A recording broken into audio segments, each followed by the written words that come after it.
मैं एक ऐतिहासिक दृष्टिकोण देखे, हिंदुओं के पास 4 धाम है, चारों धाम में बोध गया का जिक्र नहीं। 4 वेद उनके पास है, 4 वेदों में महाबोधि महाविहार का या बोध गया का जिक्र नहीं करते। तो कहां से ये लोग शिव मंदिर लेकर आ गए? शिव के मंदिर का इतिहास शिव पुराण में या तो काशी का जिक्र है या कैलाश का जिक्र है। कभी हमने किसी किताब में नहीं पढ़ा कि शिव मंदिर का जिक्र बोध गया में है। अगर भारत को छोड़ के दुनिया के बाहर जाके पढ़ो, भारत को छोड़ दो, आप दुनिया के बाहर जाके पढ़ो और ये पढ़ो कि बोध गया में किस महामानव का, किस महाभगवान का जिक्र होता है, किसका जिक्र होता है। भारत के बाहर जाके पढ़ लो तो बुद्ध का जिक्र होगा। दुनिया पढ़ रही कि बोध गया में सिद्धार्थ गौतम को संबोधि प्राप्त हुई है, पूरी दुनिया जानती है। नालंदा यूनिवर्सिटी में जब पढ़ाया गया, नालंदा यूनिवर्सिटी के बाद जब बच्चे वहां से प्रैक्टिकल के लिए बोध गया आते तो यहां पर बुद्ध के दर्शन की रिसर्च करते थे केवल। कभी शिव के दर्शन की रिसर्च नहीं करी, यहां पे राम की नहीं करी, विष्णु की नहीं करी, बुद्ध की करी उन्होंने। और बुद्ध के दर्शन का जिक्र फिर जाके चीन के जो यात्री विद्यार्थी यहां पर आए, फाइयान, इत्सिंग और हैंसवांग, उन्होंने जिक्र करा इस बारे में। क्योंकि जब नालंदा पढ़ते, नालंदा के बाद वो प्रैक्टिकल के लिए बोध गया आते थे, बोध गया की यात्रा करते थे, वो बुद्ध के बारे में लिखते थे।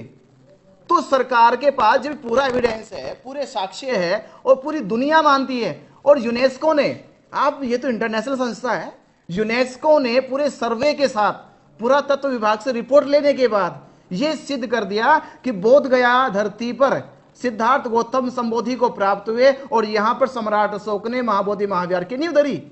और ये महाबोधि महाविहार पूरी दुनिया के लिए पवित्र धर्म स्थल है, और ये केवल बौद्धों के लिए ना रह जाए, इसलिए पूरी दुनिया के लिए एक पवित्र स्थल बन गया।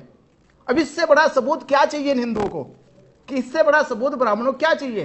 तो हमारा कहना यह है कि ये तो वही हुआ जिस प्रकार राम मंदिर का फैसला लोगों ने दिया, कहा कि ये पुरातत्व विभाग के साक्ष्य एक तरफ रख दो और जो वहां पे अवशेष मिले वो भी एक तरफ रख दो, और जो भी सबूत आपने गवाही कराई वो भी एक तरफ रख दो। तो फैसला दे दिया कि भारत के लाखों करोड़ों हिंदुओं की भावना का मामला है, ये हिंदुओं के पक्ष में सुना दिया जाए।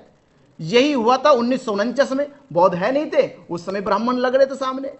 तो यहां मैं कहूंगा कि यहां हिंदुओं की भावना का नहीं, यहां डर ब्राह्मणों की भावना का है। यहां हिंदुओं की भावना का मामला भी नहीं, यहां भावना का डर है ब्राह्मणों की। तो पहले भी ब्राह्मणों से डर गए 1949 में, और फिर जब राम मंदिर का फैसला तो भी ब्राह्मणों से डर गए। अब सरकार से पूछना चाह रहे, क्या सरकार ब्राह्मणों के सामने पूरी तरह से लाचार, बेबस और कमजोर हो चुकी है? अगर कमजोर हो चुकी तो वो हाथ खड़ा करके कह दे कि हमसे ये नहीं हो रहा, ब्राह्मणों से जाके ले ले, तो हम ब्राह्मणों को अगले दिन बाहर निकाल देंगे। हम संविधान का पालन कर रहे, सरकार का सम्मान कर रहे, इस सम्मान की परीक्षा ना ली जाए तो हम आपसे ये कहेंगे, कानूनी प्रक्रिया में, संवैधानिक प्रक्रिया में, और पूरे बौद्धों की आस्था और सम्मान को देखते हुए और पूरी दुनिया की निगाहों को देखते हुए कि पूरी दुनिया किस तरह से बोध गया की ओर देख रही है, कि बोध गया की पावन धरती पर महाबोधि महाविहार को किस तरह से सम्राट अशोक ने 2300 वर्ष पूर्व इसकी नींव रख के पूरी दुनिया के लिए एक धर्म स्थल दिया, शांति का प्रतीक दिया। ये वो प्रतीक है जहां संसार को यह मिला कि किस तरह से एक संसार में आने वाला आम मनुष्य कैसे बुद्ध बन जाता है। ये उसका प्रतीक है, ये उसका प्रतीक है कि मनुष्य कैसे दुखों से मुक्ति पाएगा। ये वही जगह के जहां तथागत बुद्ध ने संसार के 4 आर्य सत्य जाने, ये 4 आर्य सत्य जानने के बाद आज संसार दुखों से मुक्ति खोज रहा है, मुक्त हुआ है। ये वही जगह जहां सिद्धार्थ गौतम बुद्ध बनकर संसार को विज्ञान का सूत्र दे रहे, प्रत्यक्ष समुत्पात, तब जाके संसार में विज्ञान पैदा हुआ। आप उस जगह पे ये कर्मकांड कर रहे हो जहां इतना बड़ा विशाल दर्शन तथागत बुद्ध ने दिया। आप वहां पर ये पंडों को बिठाकर, जिनको अभी तक दर्शन के बारे में, विज्ञान के बारे में, शिक्षा के बारे में, संस्कृति के बारे में बिल्कुल भी नहीं पता, क्या आप इतनी इतनी इतनी विराट, इतनी विशाल और इतनी पवित्र जगह पे ये कर्मकांड करा रहे हो?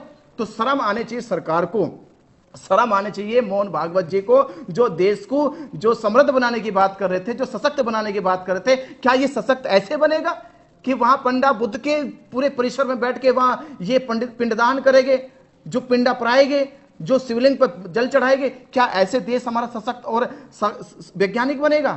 तो हम यही कहेंगे कि विज्ञान के आधार पे, से शास्त्रों के आधार पे, से संविधान के आधार पे, किसी भी आधार से कोई भी साक्ष्य उठा लीजिए, महाबोधि महाविहार बौद्धों का है और बौद्धों को मिलना चाहिए।